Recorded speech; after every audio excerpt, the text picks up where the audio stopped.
My name is Aaron Street. Thanks for having me here. I really appreciate it. I'm going to give a talk about gut health today, and before I do, I just want to remark on what an amazing event this has been so far from the morning until now.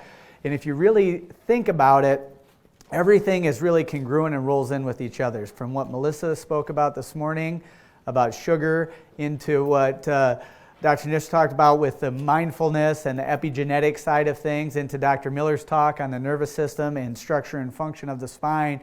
And now as we go into the gut, it all relates back to that quantum model, right? One thing affects many things. That's how the human body works. And if you're here and listening to these things, that's really what you need to think about, is just like, wait a second, if I don't eat sugar, it helps this. But by the way, if I think positively, it can make a difference here. And if I get my spine adjusted and structurally and my nervous system is functioning well, it has these effects. All of those things are part of that quantum map that make a difference. Does that make sense?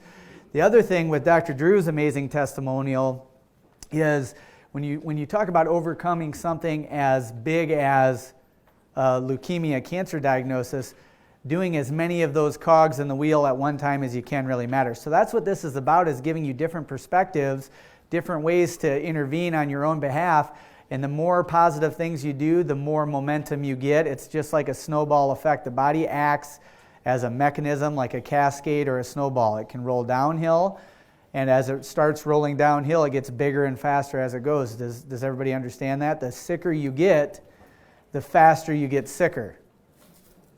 Does that make sense to everybody? And getting better is the same. You know, if you got to start pushing a snowball, it takes a little bit to get rolling, but the better you get, the faster you get better. So I just wanted to bring that up before we get started. So gut health. Why do we even care? I think that's a big thing. Why do we care about any of this? Why are we even sitting here? I think it's important to kind of understand some whys, and I always look at it as from a societal level all the way down to us as individuals, it matters. And so some of my big whys, the reason I missed 3 kids' sporting events to come down here and talk today, is because I think this stuff is so important. And so from my perspective, there's a few really big whys, what fuel me to do what I do every day, and I know Dr. Miller feels the same. One of the big ones is chronic illness, and I'm going to make sure I know how to, there we go. Chronic illness. Chronic illness in the United States is basically the lifestyle-based diseases that end up getting us all. So chronic illness is things like cancer, diabetes, heart disease, and high blood pressure, all that stuff. Neurodegenerative diseases like Parkinson's, Alzheimer's, dementia, and autoimmune disease. That's what chronic illness stands for. It's not too surprising for people to understand that 70% of all deaths every year in the United States are from one of those things. Does that make sense to everybody? How many of you in this room know somebody in your life that has had or currently has cancer, diabetes, heart disease, an autoimmune disease, or a neurodegenerative disease? Just know somebody. We all do, right?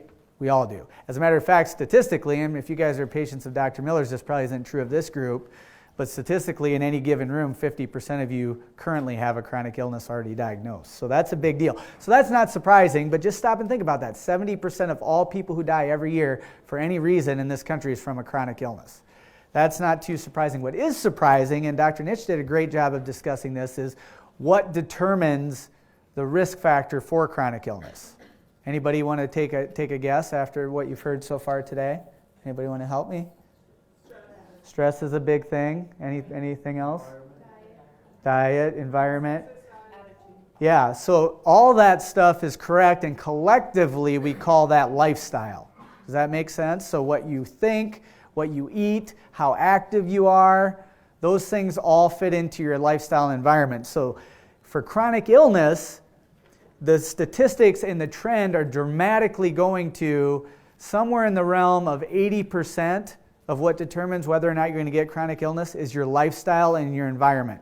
What you think, what you eat, what you do, and where you live are going to stack the deck 80% if we look at just those things. Now, if we start throwing in what Dr. Nish talked about, how our lifestyle affects how the rest is genetics. So 80% is lifestyle of all those things, cancer, diabetes, heart disease. 20% is genetics. But when we start looking at how lifestyle influences genetics in the realm of epigenetics, like he talked about, how the cell can actually change its expression of its genes, lifestyle is more like 90 or 95% of whether or not we're going to get chronic illness. And that's the science. That's how the body works. So stop and think about that. 70% of the deaths every year in this country are 90 to 95% related to our lifestyle and our environment. Right? So I'm from northern Iowa, and I'm kind of a smart aleck. So then somebody in the room says, what about my grandfather who chain smoked unfiltered Marlboros and drank Jack Daniels every day for his whole life and lived to be 100 years old? How does that happen? Well, it's possible that he meditated every day, right? I doubt it, while chain smoking. It's possible that he was active. So that's a statistical outlier, but a lot of and in this case of my grandfather is true. He actually did do a lot of other things. He was active. He was always happy. He lived through the war. He had just a wonderful outlook on life. So you can offset some bad things with good things because that's that quantum model. On the flip side, we hear all the time, like, what about my healthy friend who works out all the time and runs marathons and gets a chronic illness? Well, I'm going to talk about it just a little bit. Again, she might be doing that one component of lifestyle well. She might be fit and she might exercise, but if she's not thinking positive thoughts, having loving relationships, she's not potentially dealing with the stresses on her spine appropriately, or she's not eating a healthy diet on a consistent basis, that one component of what we think of as healthy isn't healthy. Does that make sense too? And the other part is it's statistics, right? So there's going to be outliers. There's going to be people who do everything right and still get sick. There's going to be people who do everything wrong and not get sick. But the way I look at it is all we can really do is put the statistical deck in our favor as much as possible. And that's a big why. So it's kind of exciting, right? Because we have our health destiny largely in our own hands. And after listening to Dr. Nitsch talk too about, like, no wonder my kids are so jacked up for the first 7 years of their life living in my household. But I'm confident that I can go home after that talk and implement some changes and save them before they leave our house. And that's how this works. It works is at any point in your life, you can intervene on your own behalf and you can change the trajectory for that point forward. We can't go back in time. It'd be great if we can. But at any point you're going on this route to destruction, you can intervene on your own behalf and course correct, and you can change. That's the beautiful thing about the science of lifestyle change. You can make dramatic changes in relatively short amount of time when it comes to risk factors, quality of life, and future potential. A lot of times within 4 or 5 months, you can right the whole ship if you do things correctly. And that's why we're here today. That's why you're here. You're not here for, you're in this room for some reason. I believe it's the universe and God and energy that bring you in here, and that might be a little woo-woo, but I mean, you're here, somebody else isn't here. Why is that? You were meant to be here today to get this information.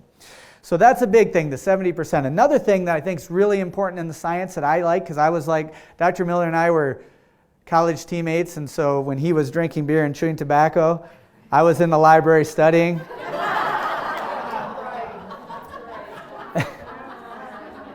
But there's a thing in the literature called MonW. It's also called TOFI in some studies. It stands for metabolically obese normal weight, which stands for somebody who externally looks great. They fit into the BMI ranges that you'd want to be in. They can even be a very fit athlete like Dr. Miller and I were, but internally they can still be biochemically disrupted, or mentally they can have negative thoughts about themselves and about others and not have loving relationships. And the point on that is, it's important to note that that's in the last literature, and this is, last time I looked, the literature is probably 5 or 6 years old. That's 25 to 30% of the current population of the U.S. is metabolically obese normal weight. That means they're skinny but not healthy, and why that's even more important in a few side studies on that if those people were to actually contract a chronic illness like metabolic syndrome or cardiovascular disease or diabetes, they're actually at higher risk factor to die from that chronic illness faster than somebody who was potentially overweight at the time they got it.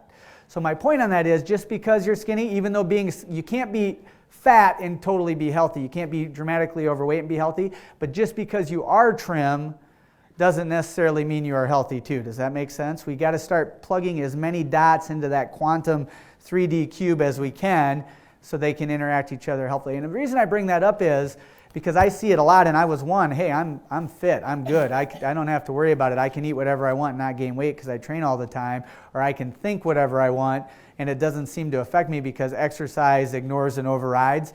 But at some point, you can get yourself into a deficit, and the crisis will come. Does that make sense to everybody? So that's another big thing. A third thing, and for me, this is by far the most important, and it fits so closely into everything, is so I have 4 children, and I get emotional every time I talk about them, but my wife and my kids mean the world to me. They're everything. They're the reason I get up every day, the reason I function. My kids' generation is the first generation in the history of human beings that isn't expected to live as long as their parents from a life expectancy standpoint. And that sucks, especially when we already determine how much of it is lifestyle. So I grew up in northern Iowa, little town of Osage, Iowa. And just think, just me being a normal kid, living a normal kid's lifestyle when I was a kid, was so much dramatically healthier than a normal kid's lifestyle is now. Just think of everything we looked at today. Kids are stressed because it's this go fast, win, play sports and do piano and then get a straight A and be a merit scholar and go to Harvard. Otherwise, if you don't do that, then somehow we're bad parents. And we create this stress environment. And we're stressed all the time. It's such a fast-paced world we live in. So from the stress part down, plus how much activity do kids get? In Des Moines, is it normal for the average kid to go outside and play all day long, and then their mom calls around to the other kid's house to find them to come home and eat, and then they go back out and play until it's time to go to bed? Is that the standard normal of kids today? No. Is the standard normal to go home and eat a home-cooked meal from scratch like it was when I was a kid? When I was a kid, it was like a big treat to go to McDonald's. We had to go to Charles City, Iowa. It's like 20 miles away. And we got to play at the Playland, and the Hamburglar was like jail they could look at. But normally, fast food wasn't part of what we ate. And for my friends, it wasn't either. It wasn't because my mom was some health guru. It was just because that was normal life, right? So you can see from when I was a child to when my kids were children, just being a normal standard kid in this country, the lifestyle is working against you, and lifestyle is 90% of what controls our outcome potentially. Does that make sense to everybody? So that's another really big why. And so when we get into this, we're going to talk about the microbiome component of why microbiome has impacts on chronic illness and disease. But think of microbiome as just one component that we have control over in our lifestyle. Does that make sense to everybody? Now let's think about it as us. So that's all great, this big ethereal, society as a whole. But just think about yourself. How do you feel every day, and how does that impact what you want to accomplish in your own life? How does that impact what you model to your children? And how does that impact just what you're going to do every day? So if you're a parent, if you're a coworker, if you're a sibling, if you're a service provider, if you're not showing up every day at your best, how are you going to be there at your best for other people? And when it comes to kids specifically, I see this all the time where we'll be working with somebody, and they'll pay thousands of dollars to get their kids healthy and to teach their kids. They'll tell their kids, I love you, you're great. But then when they talk about themselves, they say, I'm fat and ugly and stupid. Do kids do what we do or do what we say? Well, yeah, they model our behavior. So if we eat healthy and we put ourselves first in a health way, what will our children likely do? Right. And what if we say loving affirmations about ourselves, what will our children do? Right. That's something to really think about. That's how we stop. Because right now we can change that statistic of the life expectancy standpoint. That's a changeable phenomenon. That's not how it's going to be. It's the ghost of Christmas future, so to speak. But we can change it. And all of us here collectively, if we go out as a group and make changes in our own life. So being selfish about your own health is the least selfish thing you can ever do. Does that make sense? Because if you're not at your best, you can't be there at your best for the people who rely on you and loving. You can't provide the best service in the world. You can't show up every day and help other people. So that's, in my opinion, the whole point of this. And if nothing else comes out of my talk other than just understanding that component, that we control our health destiny all the way up to potentially 90%, that what we do for our own health is the least selfish thing we can do. If we want to help others, we have to help ourselves first and model that behavior and get ourselves right first. Really matters. And this is just one of the bazillion studies out there currently, and they're pumping them out by the thousands that have to do with microbiome and our health. You probably read it by now. Another reason why we should care about our microbiome is everybody cares. This is one of the most unique things. So Dr. Nitsch, I just respect him so much because from my perspective, when somebody with his credentials and his gravity as a provider comes out and talks about these things, it's so meaningful. Microbiome is one of the few things that brings in crazy quack chiropractors like me, functional medicine providers, medical doctors. Everybody is agreeing that microbiome matters. We're on the cusp, we're at the beginning, we're at the tip of the iceberg of what we're going to find out, but microbiome is the next horizon in our health and in medicine and in all those things. And these are just a handful. I mean, you could go to any major medical center, any major teaching medical school, and they're going to have a microbiome department. Stanford has a huge one, University of Michigan, Harvard, Johns Hopkins, University of Wisconsin. The NIH has a Human Microbiome Project, World Health Organization. I mean, I could have filled up 50 slides with different ones, but this is another reason why we should care about this. Everybody cares about it. It's one of those rare times when everybody agrees that it matters. Okay, that's another reason why. Here's some numbers, and again, we're at the cusp, so these numbers are likely going to evolve and change as we understand our microbiome better, but it's definitely in this ballpark. So when we talk about the health of our gut, the microbiome stands for the collective bacteria that are in our gut and on our body and all their genetic material that comes with it. Okay, so in the human body, Dr. Nitsch did a good job about talking about human cells. So goes the cell. The cells make up tissue. Tissue makes up our body. So health of our human cells is the health of our body. Does that make sense to everybody? And that's true, 100%. What also we have in our body is 10 times more bacteria that have evolved to live in and on our body than human cells. So we have trillions of cells. We have tens of trillions of bacteria that are part of us. So all of us sitting right here, who you are as an individual, is more bacteria than human. That's just true. So goes the cell, so goes the health, so goes the health of your bacteria in your body, so goes your health too. Does that make sense?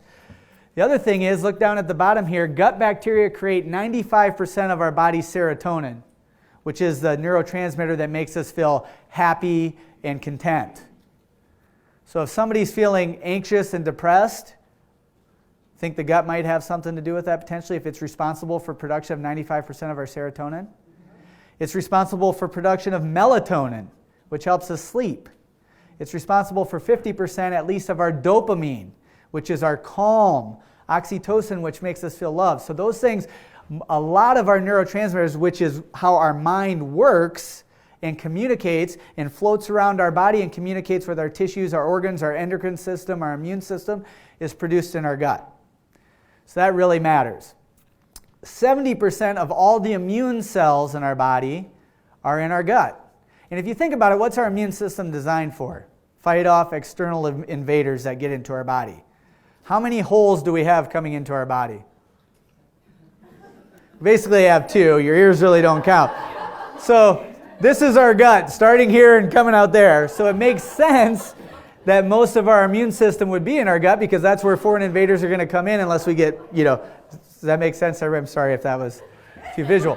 So it's not like this stuff is weird. The human body is designed functionally, cause and effect. I mean, it's a smartly designed thing, so it makes sense that our immune systems, but our immune system is responsible for so much more than just warding off and fighting disease. Our immune system is responsible for our inflammation in our body through things called cytokines, and we get into mast cells and all that stuff, but we won't. So our immune system is our inflammation system. Our immune system does so many other things, communicates with our hormones, communicates with our nervous system.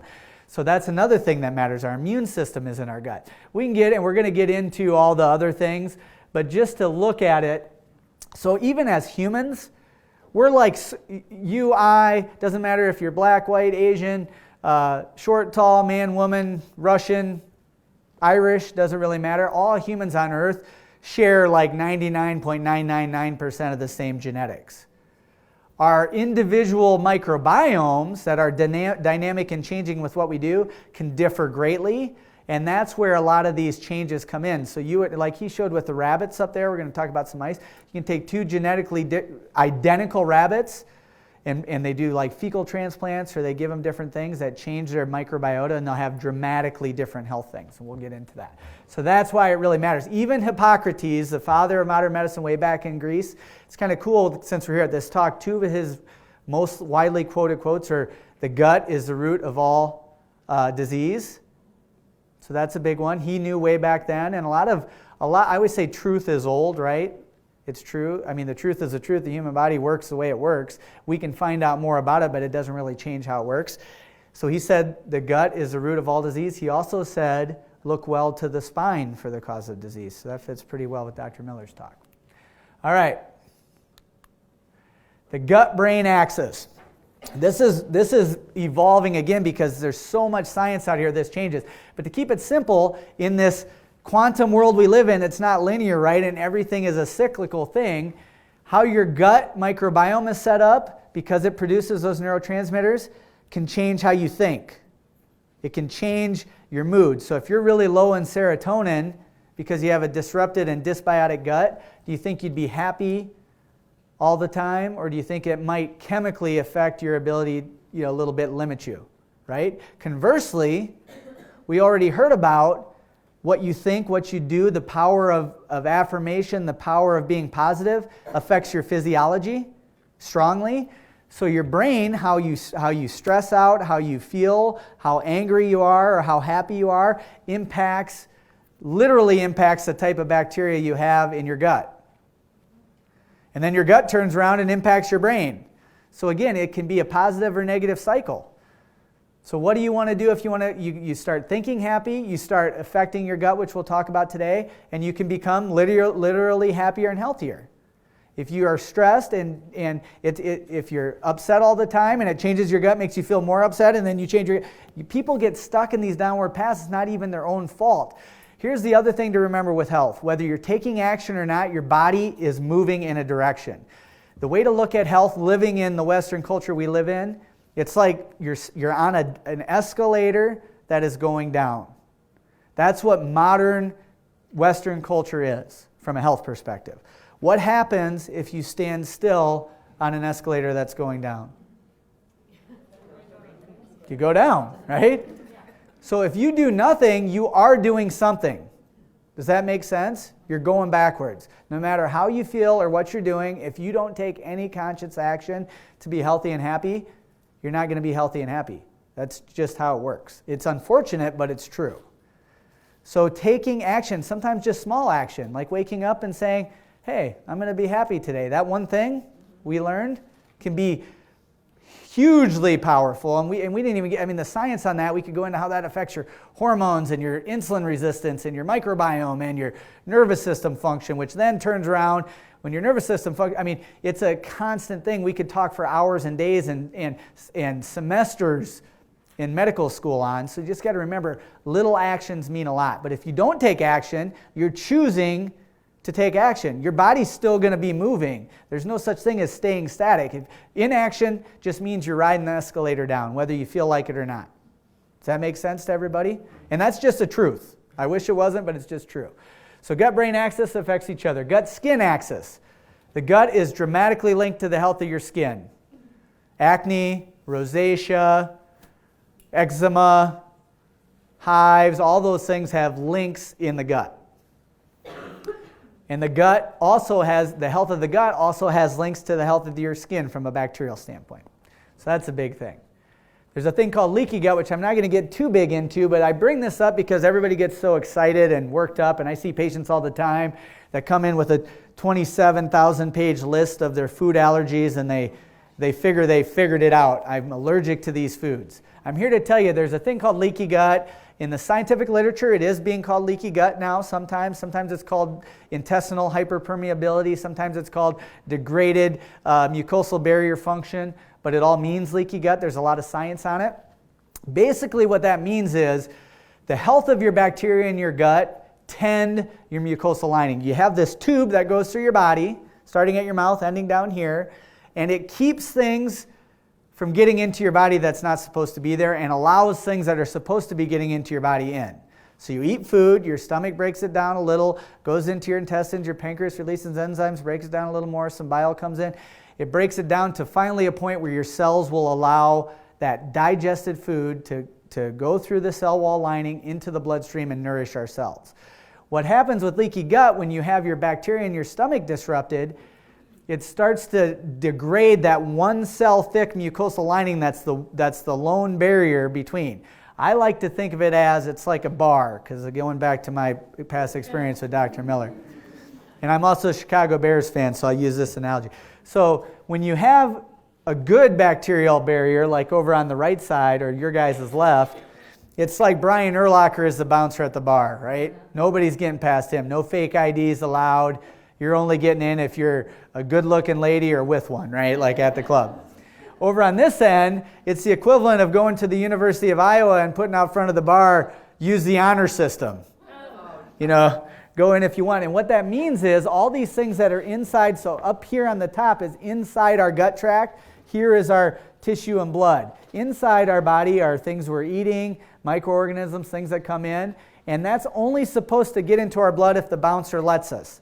What happens with leaky gut is the tight glue, they're called protein junctions that hold those cells together, start to weaken, and things can get into the bloodstream before they're supposed to. And so even something that is food, if it's not broken down fully and gets into your bloodstream, your body will see it as a foreign invader. What system is responsible for that? Your immune system, right? There's a lot of different parts. And that's where food sensitivities come in. There's a IgG testing, and IgG response to a food is a sensitivity, meaning your body has produced antibodies towards that food, and people think, hey, I figured it out. If I quit eating whatever I'm allergic to, I fixed it. Not if you don't correct this. Whatever you eat long-term, if you have this, you'll become sensitive to. A full-on actual allergy would be an IgA antibody response. And that down at the bottom, the other thing is constant stimulus of your immune system has been linked in almost every case by science now to autoimmune disease. And just think about autoimmune disease means your immune system goes bananas and attacks your own body. And a lot of that is you just keep poking it because you're letting stuff in, causing a low-level immune response over time, causing inflammation. Eventually your immune system just goes, blah, blah, blah, autoimmune. Okay, does that make sense a little bit to everybody? So how do you fix that? So we'll get to that at the end. Just finding out what you're sensitive to isn't enough. A lot of people think that's the end stage. They spend $1,000 on a food sensitivity test. Doesn't do much. Here's the other thing. Your gut can make you fat. Identical mice genetically. You put firmicutes, fat bacteria in one, and the other one, the one gets fat. Just the only thing different is their microbiome. Same food, same water, same living conditions, same exact genetics. And this has been proven in human models too. It's just easier to show it with mice because the one mouse is like 3 times bigger than the other mouse. There you go. Actually, every disease on earth that they've studied with a microbiome shows a signature versus a healthy person in the microbiome and biota. Here's it broken down by BMI. So A is skinny people. This is I always like to throw this in just because firmicutes are the ones that we see causing obesity. And I just think it's funny to say firmicutes don't make you firm and cute. They make you the other way. So that's why I threw this on here. So at the top, A in this study is a species study of somebody with a good BMI. B is a little less, C is a little less, D is the worst. So you can see the Bacteroidetes versus firmicutes. Basically, we're going to get into what that means in just a second. And here's just a sum of the list of some of the diseases that have shown links or at least signatures within the microbiome. So again, the science on this is emerging. We can't say microbiome causes these things, but what we can say definitively is that people that have these diseases have similarities that are different from people who don't have these diseases. The gut matters, the microbiome matters. But so does your mind. We could do the same study, and people who have these diseases likely had a different childhood, have a different mindset, and would report different scores based off of pleasure and anxiety. I mean, studies are just studies. You got to ask the question and do a study. You could do one, I bet, on people who receive Dr. Miller adjustments versus ones who don't, and you would see significant evidence. I can't prove that, but it's not rocket science. It's people taking action, right? So now we get to the how, and then we're going to get a little bit to the what. So the way to think of your microbiome very simply is like a yard. So I live in Northwest Iowa. I have like a 5-acre yard, but I'm still in like a development area. And I'm young with 4 kids, and I do stuff like this, and we're traveling to like Milwaukee and Southern California to play volleyball and all that stuff all the time, so I'm never around. So if I get my lawn mowed, period, we're lucky. But I have all these like close to retiree guys that live next to me, and their yards are like this, immaculate. They're out there with like scissors, you know, one little dandelion, they dig it up. They spray like 27,000 chemicals on it every day. Their yard's perfect. My yard is okay, but for sure, if I started to get weeds in my yard, my neighbor would come tell me, dude, you got Creeping Charlie there. You want me to spray it for you?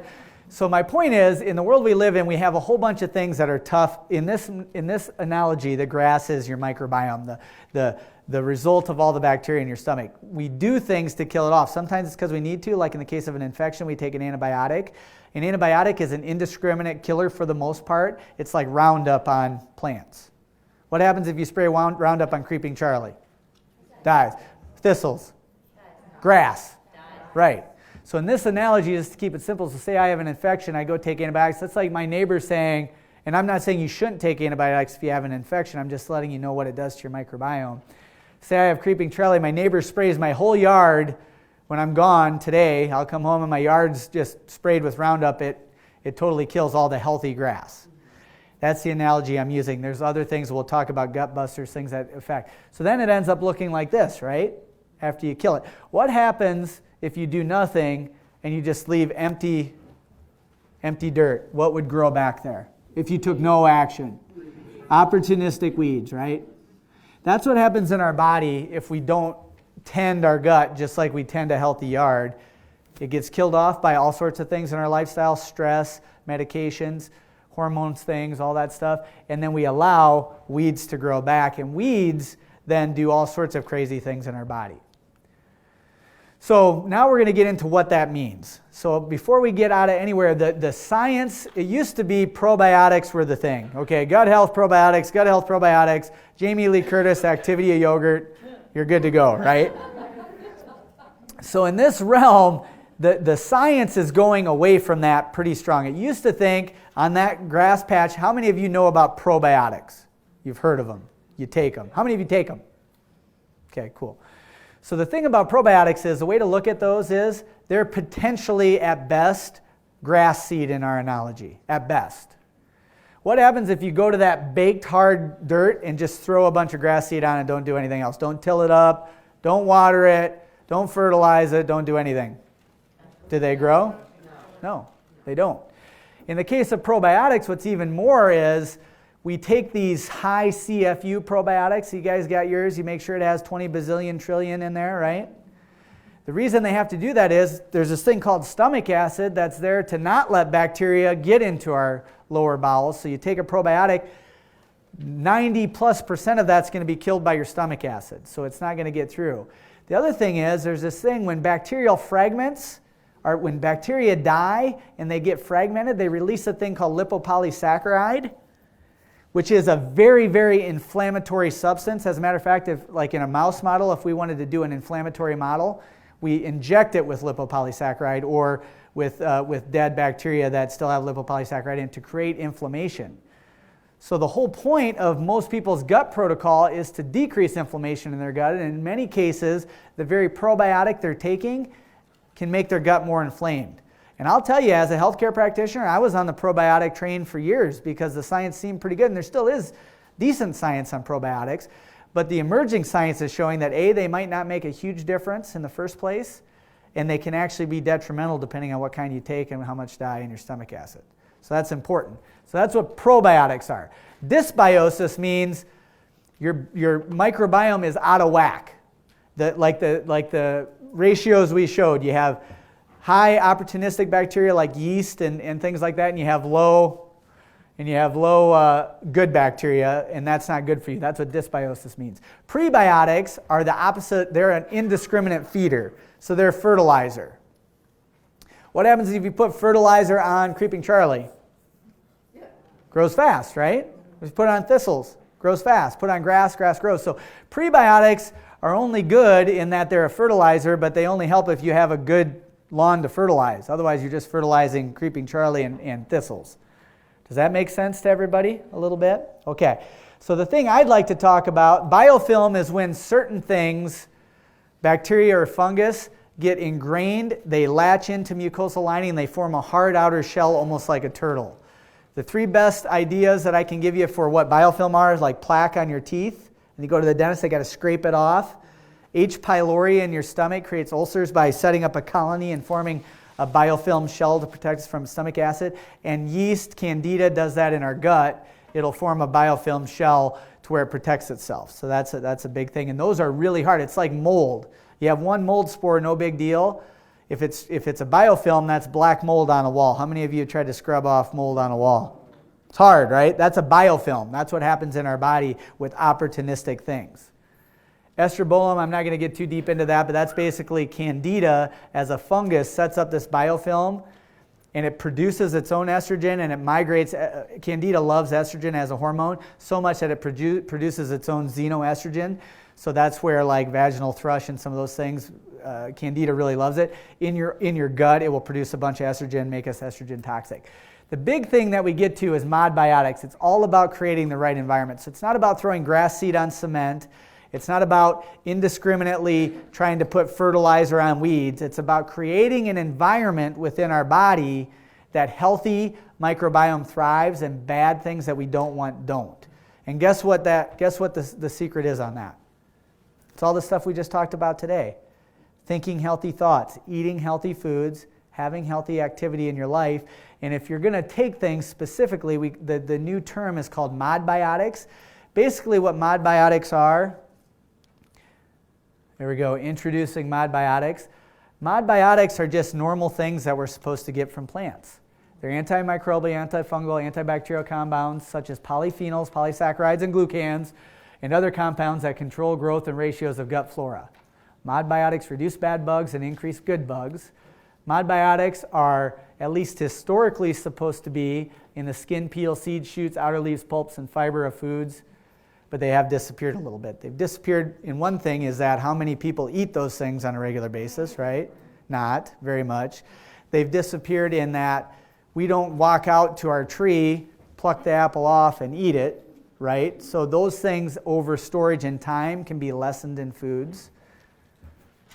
Those things they're just naturally designed, and we evolved eating those things, and those things helped our microbiome evolve. So those things are miniature poisons that are supposed to be in food to ward off insects and bacteria so that apples can stay healthy. And when we eat those, they also help modulate our gut bacteria.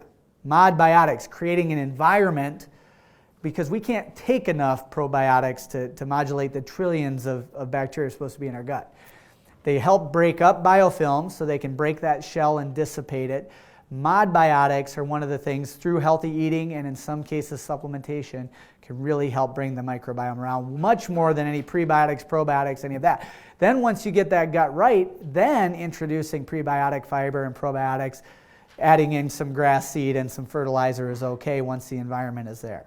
Okay? Another thing that they do is they stimulate NRF2, which is a cellular protective mechanism that upregulates a whole bunch of healthy things like detoxification mechanisms and some of that in our body. Here's just a nice animation. Do you think this is Farmer Joe here trying to throw some grass seed on this mess of a leaky gut? Do you think throwing grass seed in that swamp is going to get much done? Or do you think you need to get rid of those other things? So here's what it would look like. You eat healthy food, you think healthy thoughts, and you do healthy activity. That very thing will help diminish the environment that is allowing the bad things to thrive and help set up the environment for good bacteria. And your microbiome can change. It's a dynamic thing. It can change dramatically based off of what you're feeling, what you're thinking, and what you're eating and what you're doing. So you can change dramatically within sometimes even days, certainly over months. Breaks them down, eventually creates the environment, and then you can get back to a healthy lawn in the bottom. So that's a very oversimplified explanation to a very complex process, but that's true.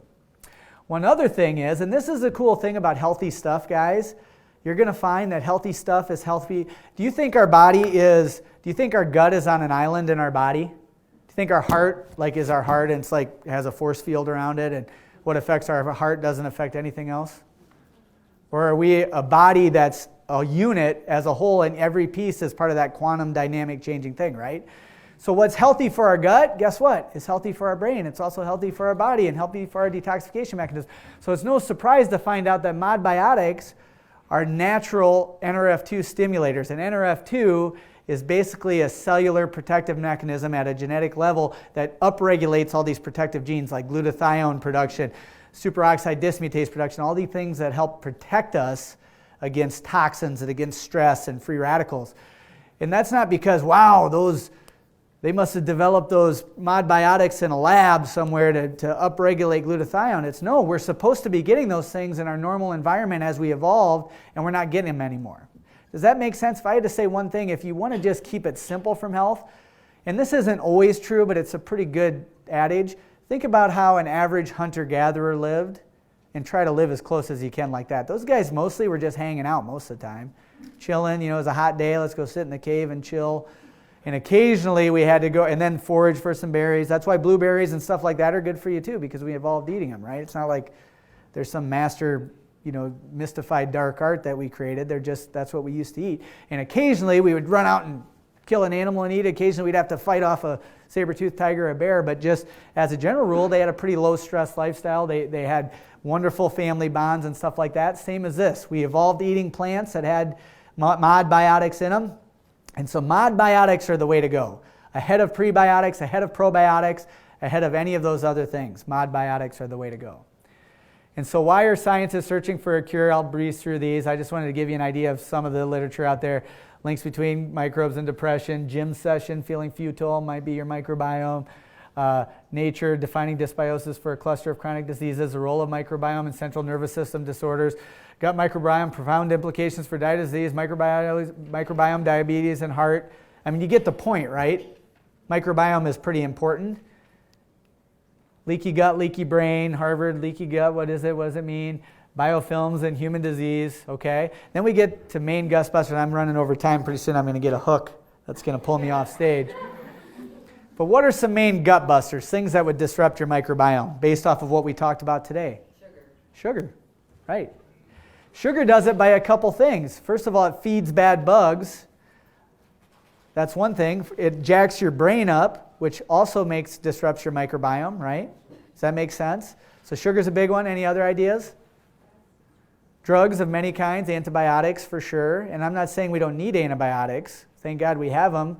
70, 80 years ago, people died from common infections, so we should all thank God they discovered the hygiene theory and antibiotics, but it's gotten to the point where we're so good at it now that we're affecting our own health. But antibiotics. What about preservative in food? What's their job?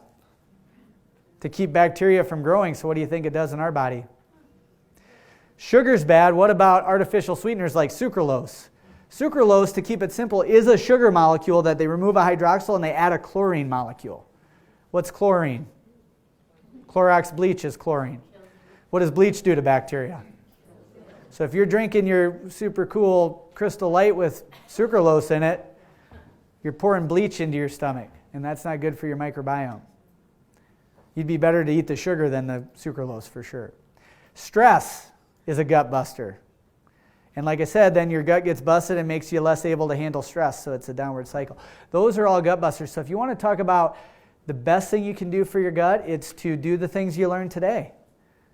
Eat a healthy lifestyle, minimize especially highly refined sugars, have positive, healthy thoughts. What's another gut buster, actually, and this will be good to link it back to Dr. Miller's talk. There's a thing called your vagus nerve. Branches off right up here. It's the parasympathetic innervation to most of your organ systems, all the way down to like here, especially your stomach and your upper intestines. If you have an upper cervical subluxation affecting the function of your vagus nerve, do you think that have an effect on your gut? Absolutely, could. And actually there's a few minor studies that even potentially show that in a study. So that's pretty cool. So you got to remove the gut busters or minimize them. And you don't have to be perfect, but you want to move in that direction. On the flip side, what else can we do? Everything we learned about today. Move. Think healthy thoughts, eat healthy foods. When it comes to supplementation, and Dr. Nitsch and I were having a great conversation about this, The way the world was designed is that we should be able to get everything we need from food, right? And in a perfect world, if you try really hard, there's ways you can probably do that if you're disciplined. I think in some certain circumstances, and I feel like with gut specifically, especially if you're already in a crisis, using supplements as a way to close gaps from your diet, not as a miracle drug that you're going to take, but as something to kind of help close the gaps you might not be getting from your food. In the case of the Modbiotics, that's if a orange is picked in Florida, it gets put on a truck, driven up to Iowa, put on a grocery store shelf, and sits there. By the time I get it, a lot of the polyphenol component, Modbiotic component of that orange can be diminished or lost. That's just how it works. So sometimes supplementing things, high quality supplements that have proven standardized amounts of certain compounds in there is a good way to do it. So I take a Modbiotic supplement every day. And then I think, just living a healthy lifestyle. So, this is basically what it's about. In the second half, we'll talk about some specific protocols and interventions. That's this afternoon. Dr. Miller wanted to talk about that. But at the end of the day, just remember, doing the basics wins across the board. We could do a talk about cholesterol and heart health. We'd still be talking about mindset, diminishing sugar, having your nervous system function right, and getting appropriate activity. We could talk about liver health. We'd be talking about the same concepts. Does that make sense to everybody? So I appreciate it. I just want to say, to me, this is such an amazing experience, and I think the staff at EP True Chiropractic and Dr. Miller should just be given a big round of applause, because I just think it's an amazing event.